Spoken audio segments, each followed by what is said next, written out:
system, developing the building blocks. With the rising population aged over 60, changing family dynamics and urbanization, seniors are seeking options for independent living within communities that offer quality healthcare services, safety, social engagements, and comfortable living spaces. As a result, the demand for senior living in India has been steadily increasing, leading to the entry of various players into the space and the development of senior living communities across the nation.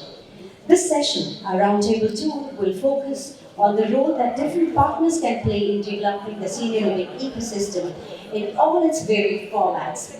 This will include role played by operators and infrastructure, industries players to help promote awareness, allow seniors to leverage existing benefits and encourage the development of new benefits for the future senior care ecosystem. With those words, please put your hands together as I invite on stage the moderator of our session, Roundtable 2, onto the stage, inviting on stage co-founder ASLI and Joint Managing Director Asiana Housing, Mr. Ankur Gupta. Very warm welcome to you. May I also invite on stage our esteemed speakers, Chief Business Officer, Airport Land Development, GMR, Mr. Sumit Anand. Very warm welcome to you. May we also invite on stage. Thank you all for coming. I hope we make this a little interesting, and a little bit of conflict and controversy is always good. We need different opinions on the same thing, so I hope please speak your mind. And if you have a disagreement with the speaker, please speak out. I think it's a great thing for all of us to hear different viewpoints on a particular subject. I think that's a great thing.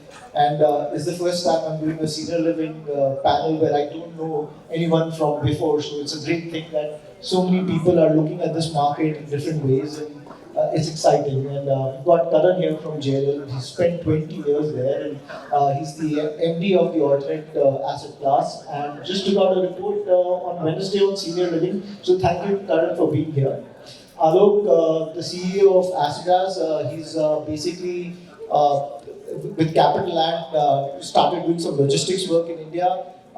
Is an entrepreneur, but is on the board where ASLI is invested in senior living in Philippines and Thailand, and now looking at an India opportunity. So we'd love to hear what's going on. And we've got Sumit here, who's a friend, actually known from before, but we knew him from our Anand Rathi days. And now he's been with Lehman's, McKinsey, and now with GMR Airports as the real estate head of GMR Airports, and looking at how to create integrated cities within the airport, and is senior living an important part there? And I think he's also looking at senior living in these areas. So welcome to the panel. So first, I'll just start with the simplest of the question first. What do you think of senior living as an asset class? And what do you think is the acceptance of that in the India market today? It's been about 25 years since senior living has been in India. What's your thought on that? So Sumit, why don't we start with you and we just go around on that? Sure. Good morning, everyone, and thanks for inviting me to the panel today. I think that sometimes a lot of people have been surprised that why is an airport company attending this event at all. Firstly, I think me and my colleague at the back are perhaps the least knowledgeable about senior living. So with that caveat, I don't know how they have made more panelists out of it. But at GMR Airports, I represent the real estate development business at each airport. GMR Airport sees airports not just as places you come in to take a flight or to depart, but as aero-city communities that can develop around airports in India. And some of you who have used some of our airports may have seen the aero-city hotel district in Delhi, which is now expanding to mixed use, which will have retail, it will have offices. And there is a large suburban development that we have around our Hyderabad airport, which is about 1,500 acres of mixed-use real estate development. And in Goa, we again have about 250 acres, and Visakhapatnam another 600 acres. So I think the point at GMR is to create ecosystems, urban ecosystems around these airports. And we think that as people are retired but active, they are consulting, they are still traveling, and retiring does not mean you retire from life. It sometimes just means that you're not having a formal vocation, but you're still engaged in different ways in this world today. We think airports are actually great ecosystems for such senior living communities, which can have hospitals next to it, it can have retail, shopping and entertainment next to it, and obviously the airport is next door for you to take a flight for a day and come back to that community. We think there is a strong space for that. I also must say that part of this vision is driven from the chairman himself, Mr. G.N. Rao. I think he's had this view that as Indian society changes, senior living is going to become an important need of this country, and to give quality, world-class ecosystem facilities, the physical infrastructure that we have talked about in the earlier panel. GMR, I think, has some background in urban infrastructure, and we would like to combine that to the solutions in senior living on the real estate side, perhaps not on the technology and other stuff. Awesome. Thanks, Mr. Alok. Thank you. Thanks for inviting me to this panel. Before I start, I must tell you, Shumil, I definitely can give you competition in terms of ignorance about the sector. I also really don't have any personal experience, and if I look at from capital and perspective also, we are not really that knowledgeable about the sector. Two things on this I'll just tell you. When we look at this sector globally, we look at this as a wellness sector. That's what we are defining this. And under wellness, there are various categories of things that we invest in. The theme of investment is wellness. So under that, your hospital, specific care, diagnostic centers, even people at their middle age, their requirements of wellness, even wellness with respect to how do you do it in offices, because you would have seen it now in normal offices. This wellness certification is a very, very important part, and similarly in residential. So senior living is part of the whole theme of wellness when we look at it. That's one part. And second, as Capital and Ascendas First Phase, the way we look at it is, unlike a typical private equity, we are a little different breed of investors. We believe in a long-term theme, a long-term macro of a particular sector or a country, and then we get in and we try to figure it out. So today, if I look at India, all of us know all statistics to say why India is interesting. In that, we are already present in office, in data center, in warehousing and hotels and other asset classes. And we figure that senior living, which is we are defining as a wellness sector, which includes hospitals and other parts, we find that fundamentally there is a huge amount of demand which the sector is going to witness. We don't know how, as we had heard from the previous panel. As we have seen with our experience of developing different industries, different sectors across the globe, when we get in, we believe in the fundamentals. We know that there is a long way to go, but at the same time, we know when we are entering, we don't know all the answers. Probably we know only the 5% of the answers. We get in, and we are not a short-term player. We are going to be here for, if we are investing, it's going to be for next 15, 20, 50 years. So we know we will get in, we will figure it out on the way. We were ready to pivot at all points of time. And that's the interest with which we are looking at the sector. So the macros in India have been there for years. What is exciting you now to get into senior sector? Is there some change you're seeing in the market? So, I think all of us know India is a country of this dichotomy. Last 25 years of my life as investor, I don't think there has been a single year, starting from early 98, where India always had the potential. India could become this, India could become that. But it always, something or other always pulled us down, and therefore we could only grow at a certain rate. Therefore, there are certain opportunities which could look fantastic on pen and paper, but never really got converted to the fullest of potential. It only grew at a certain rate. I'll give you some of my personal experiences, specifically from the real estate sector side. When real estate opened in, I would say, 2005 onwards, between 2006 and 7, it seemed that India will be building like hundreds of million square feet per year, more than they have done probably in last 100 years.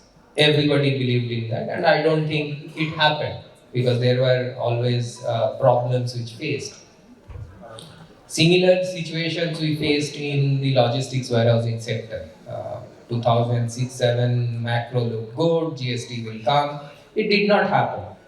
But does it mean that it never happens? It's only that in India, if we think that things can happen in 5 years, probably it takes 10 years. But it happens. So therefore, from a macro perspective, although everything looks good, there are only a certain inflection point at which you believe that, yeah, right now it has a potential and a scale. Actually, another important factor is a scale. Any business will make sense for us. Let's say today, if you ask me to invest $10 million into a particular sector, but I can do an increment of maybe 50 million in next 2 years, not interesting. Does it mean it is not an opportunity? It is. But for investor like us, unless we are looking at something where I can invest couple of $100 million in the next couple of years, it may not be interesting for us as an investor. So do you see a couple of $100 million getting into senior living in India from you guys in the next couple of years? As I said, how we invest is believing in the long-term potential. And today, if we start investing, and tomorrow, if we find that there are interesting opportunities for us to invest, committing a couple of $100 million is not a problem. Now, do I believe that there are opportunities to be investing a couple of $100 million? I think, looking at the macro, it is, but on ground, actual investment opportunities, as I said, we have just started looking at it, so I can't say with confidence that today, if I want to invest a couple of $100 million, will I find those investable investment? I'm not confident about that. Thanks, Alok. Thanks for being candid and sharing. But somewhere there's some taboo associated with it. I think old age, medical, it has some negative notion. I think it's great that you created this association to promote. I think it's high time we make it vocal and loud and clear that we are not selling health-related assisted living. It's more elated experiences, more community living, more involvement rather than. Just to give you a model, WeWork came in the bank. It's a bad thing now, WeWork board today. But the whole concept is community, getting people together. I think that's what we need to, as a sector, talk about more rather than having the assisted living aspect. So I think that will give 𝗵𝗲 to the next phase of growth, is what my belief is. And I agree, because most people on the old age homes think about, aging as a medical problem and not a fun, you can really live a great life. And I hate this word 𝗵𝗲 for seniors, we'll use that very often, and I don't think that's a great word for them to use. Karan, you just took out a report. What's your estimation on the size of the Indian senior living market today, and where do you see in the next 5 to 7 years it heading? So yes, I think we also heard in the initial opening presentation, we are about roughly 110 million seniors today in a population of 1.4 billion. Fast forward to 2050, the overall India population is expected to grow by 20%. But what's interesting is seniors will actually triple. It will be 300% growth, so 330 million. We've been talking about Indian economy being a consumer-driven country. We attracted all the FDIs. But I think someone needs to realize we are also going to age, and come 2050, 1 in every fifth Indian is going to be in senior. So the problem is coming. There's awareness required, and opportunity is humongous. And as JRL, we already taken step to make it a specialized, focused business offering, and we believe in this very strongly. So do you see like, in a single year, any numbers on launches you see coming up?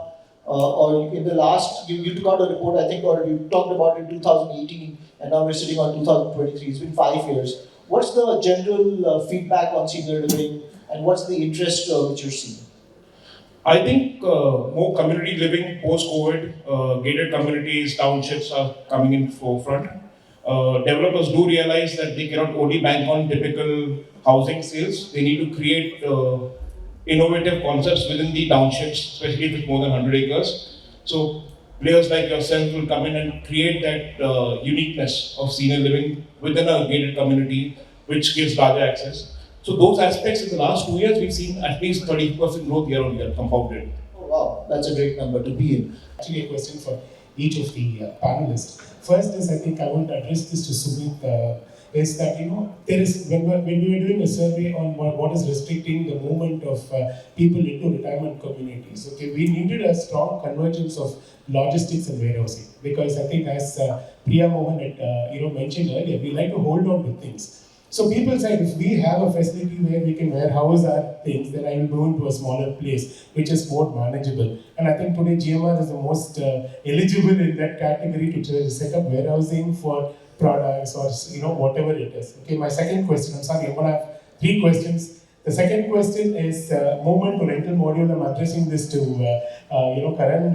Karan, in your the report earlier that I had noticed was that you had brought in this thing of investment versus. So the investor can be different from the beneficiary. So what are you doing to target? What is JLL's views on that? And third one to Alok, I loved your video where you said Excel doesn't make much of sense than this thing. But when I read the report on Thailand and Singapore, because they were not on the same plane, one of the key factors that was emerging was that Thailand is becoming a back home, or it is becoming a destination for seniors from Western world to move in because of the cost of living and the service. So we do see that happening in India also. We are looking at our senior population, but do you think that we should look at medical tourism and look at population coming into India, considering that the recent survey of, amongst people of Indian origin very clearly state that people want to come back to India?